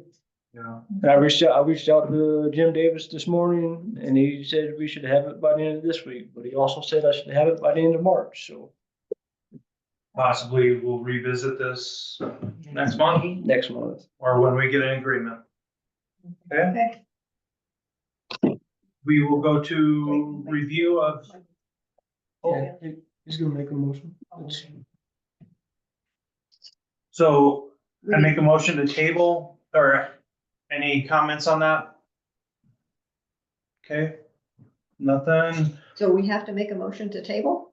Yes. We do. because it's But an agenda I item. did put it on the agenda for approval. And certain things did not fall in line like they were supposed to. Okay. I'm just trying to figure out, like, when I look up there, where's like a comment gonna be, so I don't have to keep asking if there's a comment? Is it one of them bottom boxes or? There Their comments are have been no turned. comments, but no one has a hand raised. Okay, that's, okay. So I make a motion to table the proposal from SGM on the traffic engineering for the front entrance until we have an approved IGA in place with La Plata County. Can I get a second? This is Julie. I make, second that motion. All right, all those in favor? I, Aye. Robin's giving a thumbs up. Robin's got a thumbs up. And there are no opposed, so all in favor?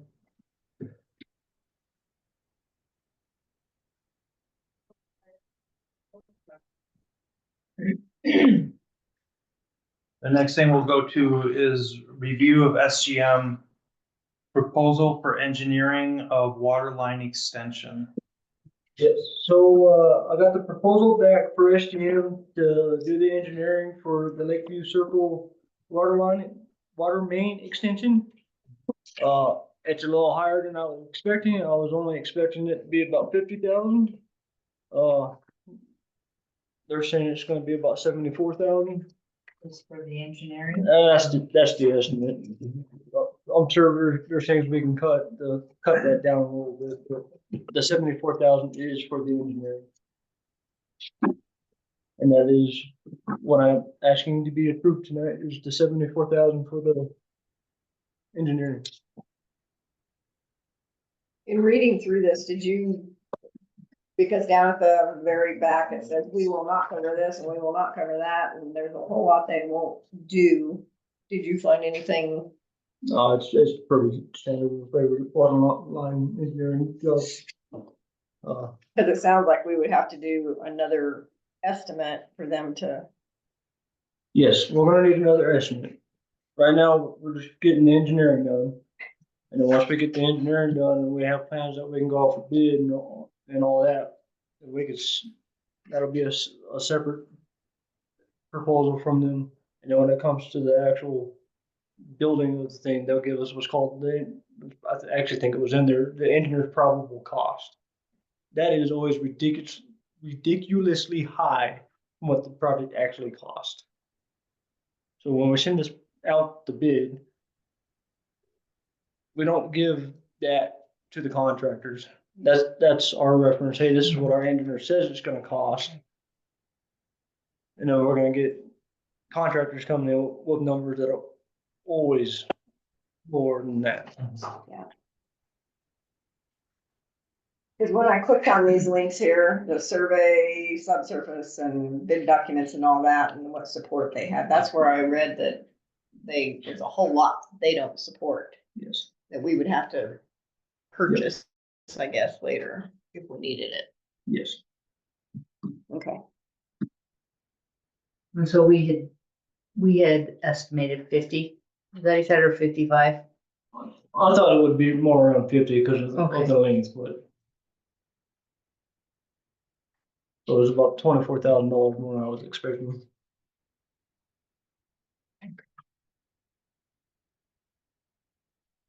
We budgeted 350 for the extension itself, and then I forget how much we put in the engineering line item. So there are funds available. I just, Yes. Well, they're saying it's gonna be 450,000. That's the problem. that's the probable cost, and that is always super high from my experience. So just for my reference, the way I read it is they're doing the estimate, they're gonna walk us through this entire thing, they're gonna help you with the bid process. Do they? They'll take care of. So once the engineering's done, we'll come back with, hey, all right, now we're gonna do the bidding process, which I think their probable cost was in there for that. Yeah. Or we could do the bidding ourselves. It's just nice to have a third party That does it all the time. that does it all the Yeah. time and knows everybody. All those little things that catch you off Because, also. well, they catch people out of Denver and, you know, Aztec or Albuquerque, you know, people we wouldn't think about. Yeah. And they have the, oh, what is it, BidNet? BidNet, I believe is what They it is. just bid that one. Cast a broader Yep. Yeah. net. And then they stay with the project until it's completed Yes. to make sure it's in And compliance. they do like as-built at the end of it for us, you know? That will be required of the contractor. Okay. The contractor will be required to provide that. Okay. That's one of those, when you get to an end of a project that goes on the checklist, hey, where are the as-built? Hey, you need to, you know, backfill this driveway a little bit, or fix this Sure. trench, or you screwed up Daryl's culvert, you need to fix the culvert before, you get your final payment. Okay. It is sort of nice having a third party as inspection services as well. Then you're not utilizing your staff or lack thereof Cause to ultimately, watch them dig ditches and it would be Make sure Mark, it's Mark working. and myself that would be out inspecting the water lines, cause we're the ones qualified enough to. Okay. Yeah. All right. Makes sense. Yeah. So you have it in the budget. I know you said you budgeted 50 something, but you're gonna pull This is the gonna money. come, this is gonna come out of the capital. Okay. All right. Any other questions on that? And you have to And so- move some money over from something in the capital to cover the additional cost. We won't find out We're not gonna know until it goes out to the bid. final estimate comes in, or the final. So once it goes out to bid and we get numbers back, that's where it'll come back to the board, hey, we got this one, and we got this one. Here's option one, and we proceed forward and appropriate more money for this project. Two, we put the project on hold and pick it up 2026 with the funds that we didn't spend and the funds that we're missing.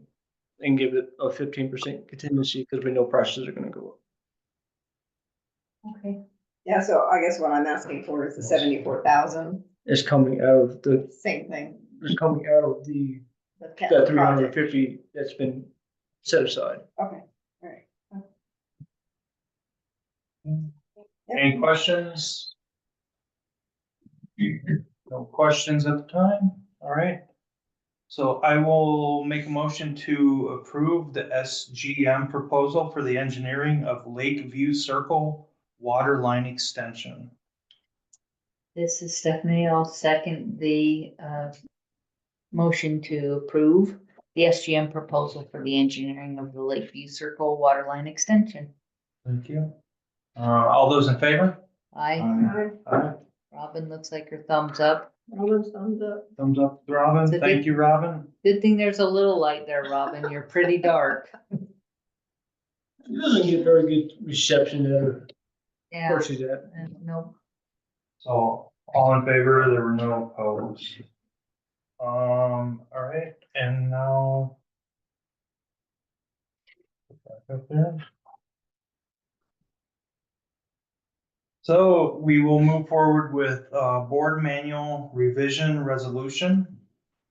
Is there discussion on this as well? Okay, so there was some confusion because I added the board manual in there with the memo that I sent out attached in there. And then you'll see the resolution and then what's being added. And all it is, hopefully is a guideline for board members now and new board members coming on later. These type of documents should go before the lawyer. These ones don't need to go to the lawyer, but if the board so deems it, then we can. It's just to help prevent a lot of confusion and help us from wasting money on something that doesn't need to go to the lawyer. Like case in point, the AC unit that got installed. That's a simple contract that doesn't need to go to lawyers. when we go under contract for a water main extension, just because of the price of the project, and we're gonna require a bond and all that good jazz. I'm gonna send that to be reviewed by a lawyer, because I guarantee you, these big name companies or their lawyer is like, all right, let's see what we can get. Those contracts are gonna go to the lawyer. Just clears up the process for the board and the new members coming on of what gets sent forward and what can be handled in-house. Perfect. Are But there, the lawyer does work for you, and if you want him to review a document, no, for sure. Well, we're just trying to be money wiser. are there any questions on that? No. Good, thanks, Robin.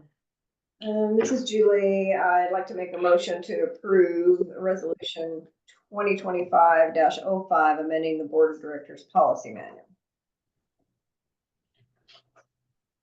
This is Stephanie. I'll second the motion to approve resolution 2025-05, amending the board of directors policy manual. Okay. All those in favor? Aye. Robin's thumbs up. Robin's in the light. No opposed? Thank you for that clarification as well. That'll be nice going forward. Yeah, it's gonna be very helpful. And now we will, we have discussion about purchase of a plow truck. So this is not an action item today, because we still need to get quotes if we go down this route. The person that we're buying the truck from now, the plow truck from now, said they can get us, if we placed the order now, we could have another one by January, is what he was saying. My only reservation with proceeding forward is if we do that, we're gonna be taking a lot out of the Colorado Trust one, which is okay. We can get it back. And we do need a new plow truck. But this is where the board wants, we gotta start weighing our options, because we were talking about potentially doing at least a own on the roller, which honestly, we probably shouldn't do that, and plow truck. Now, we're going away from the leasing of the roller, and we're looking at buying equipment to produce our own mech. Yeah. So it's very much needed. We have the money in the Colorado Trust. It's gonna be a big withdrawal on it. And it would be an identical version to what we have. 100% identical. Okay. With the only price increase of the $3,200 of tariff. Unless you want me to look for other options. We- I think identical is best when it comes to something like that. We still, Right. Yeah. per our purchase policy, we still need to go out and get 3 different quotes. Mhm. So I don't really think this classifies as being a straight up sole source. Yeah.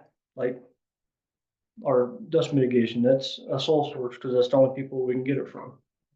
But you could get estimates from the same people that we used before for the first truck.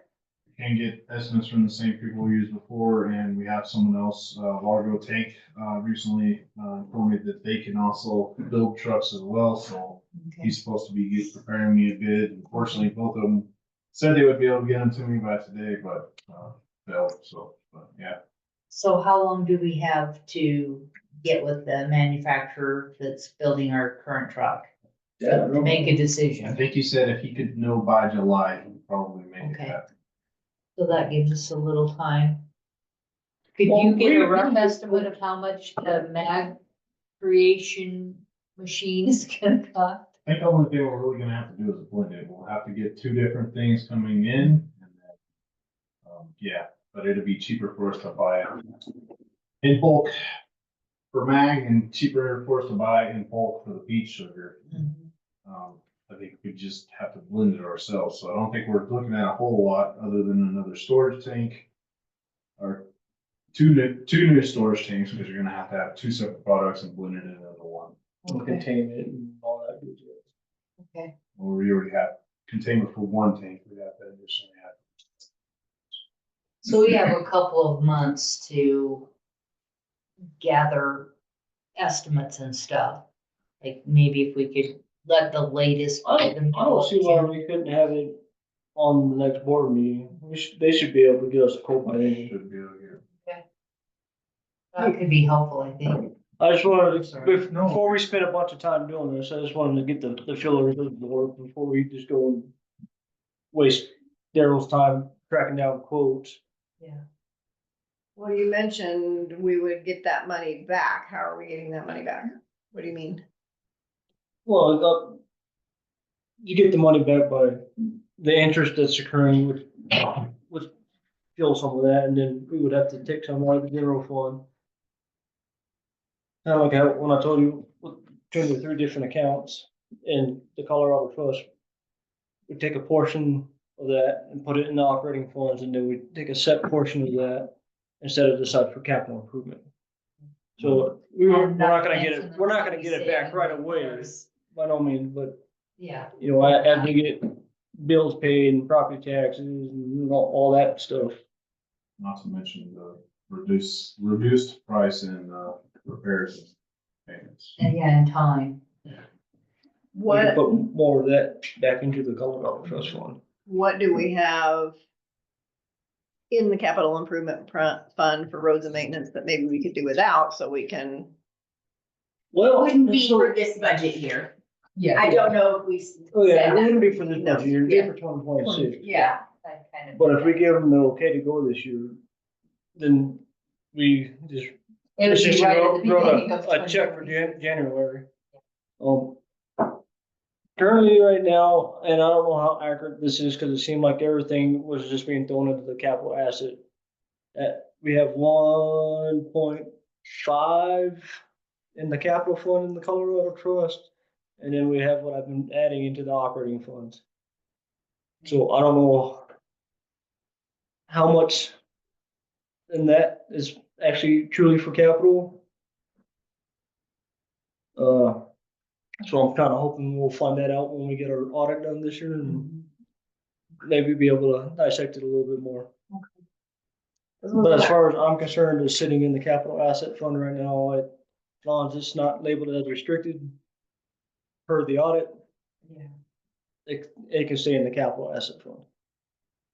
Because That's- currently what we've been doing now is everything above 250 in the regular bank is, I'm just putting it into the operating fund to get that built up, so it's accruing better interest. Right. And that was 357,000? I think it was 305. 305. Yeah, 305 is sticking in my head for some reason.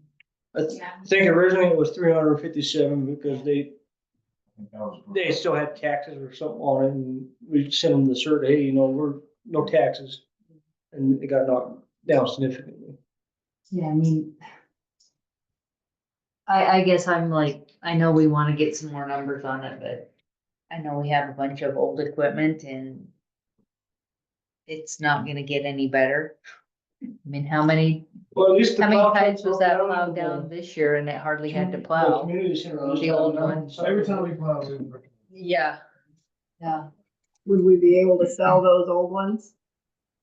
We can, but Yard art. Even if we got We- 5,000 out of them? we can sell them, but we're not gonna recoup the whole cost. the market is solely for like farmer or personal use. You're not gonna see anybody else that's gonna put that and implement that into their. Maybe So, we could that's just very use them much. to help But yeah, stop. if somebody were to buy that truck, it's gonna be another, special district or a very small municipality that is in dire need of trucks. Farmer. Yeah.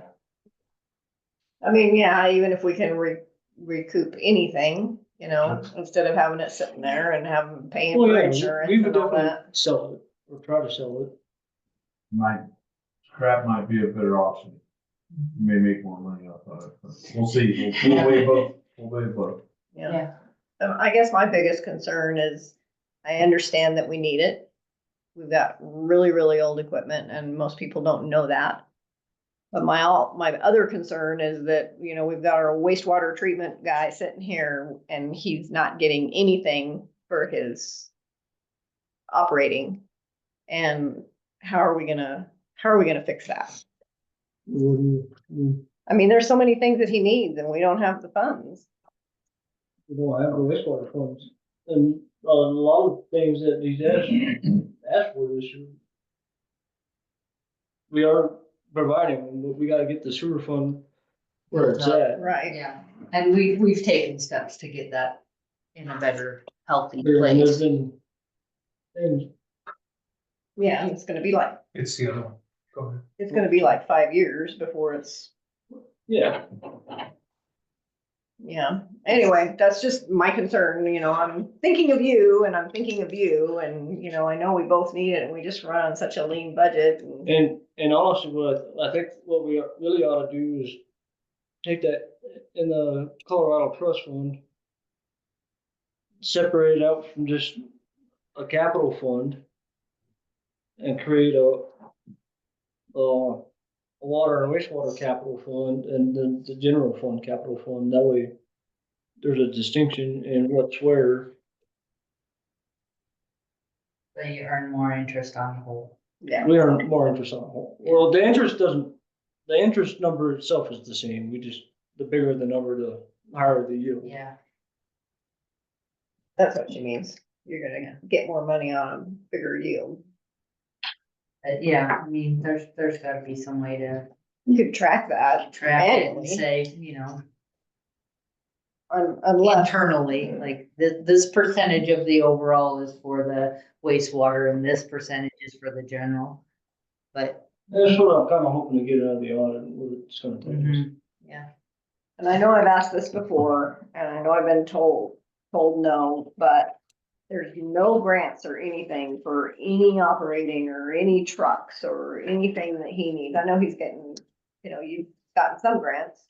Actually, I've been looking at I gotta dive down into this one a little bit more, because I'm not quite sure if we're gonna be able to qualify for it or not.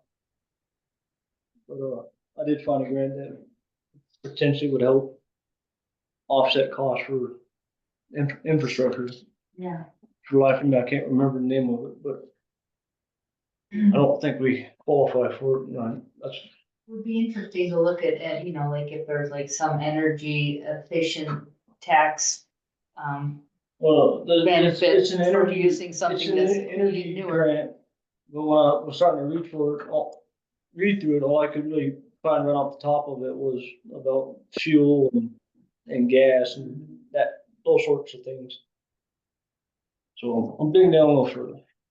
Yeah, maybe when we redo our wastewater plant, we can use that as an energy resource. Just joking. Yeah, I mean, I am looking, I am actively looking. great.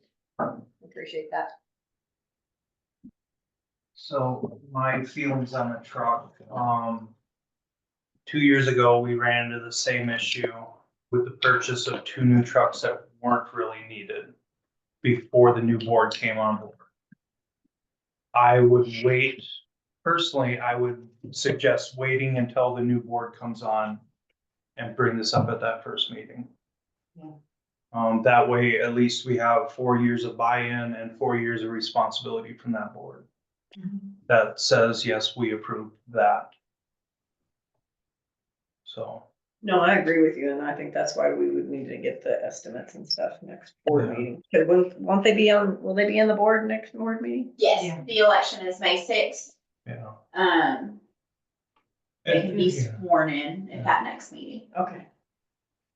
Well, we can do the swearing before the meeting. Yeah. But they could be active for that meeting. Yes. Whoever that is. So. Yeah, definitely. I guess in my mind, we've got a couple of months to hash this out. Yeah. But I think that was a good thought. That gives Daryl a little bit more time. Mm-hmm. Okay. And we're well before July, so. I think that's a good thing. We got a little bit of wiggle room, and like I said, I think board responsibility is key to me with these larger purchases and larger actions, like when you're at this So, transition point. yeah, so still proceed forward, getting the quotes, and so we're not wasting our time. That's kind of where I was getting at. And hopefully by that time, we might have a better idea of what's going on, like therapy wise or whatever, if it makes sense or if it just makes sense to hold off. Because you never know what that's gonna look like at this point. We'll have one brand new plow truck at least, Yeah, big plow truck. it would be great to have two, because we are gonna get snow again someday. This wasn't horrible of a year though, was it? Like percentage wise? What did they say? Like 70s? What's the water or the, 60. 61. oh, was it really? Mhm. Okay. Somebody was saying higher than that. So, Our okay. neck of the woods. I mean, up in Summit County and up there, some of those guys reached 100. Okay, yeah, Down here, Oh, last I saw, we were 61. okay. That was like, It was just a, You can be like my 80 mom and go, days ago. June snowstorms aren't that uncommon. Yeah, that's I true. guess they are. You're talking about 61% of our snow. Of annual average. snow pattern. Not at my house. We got 0. The area southwest. Ah, Yeah. So the,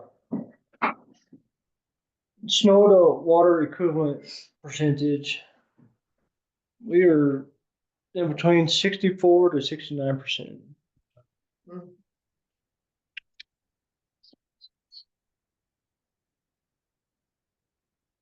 I mean, we've seen tree breakers, these late spring snows that just, you never know. I know. Well, the problem is they're light, there's no moisture in it, there's no moisture behind it.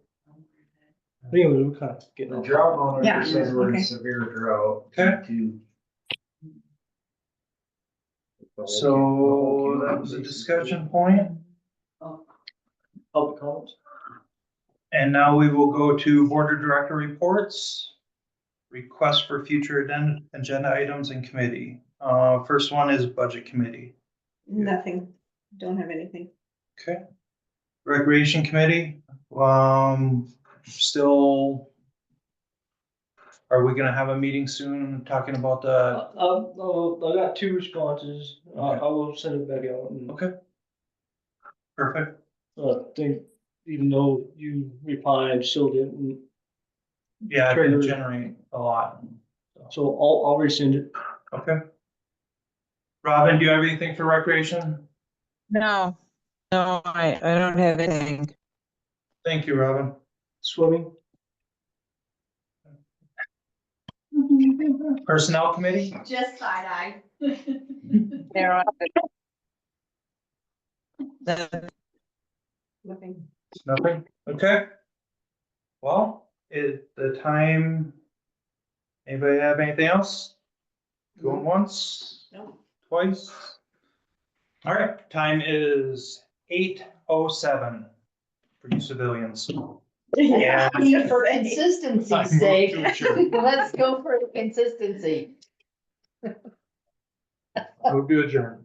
No military time. I got to pull up time and date on the computer.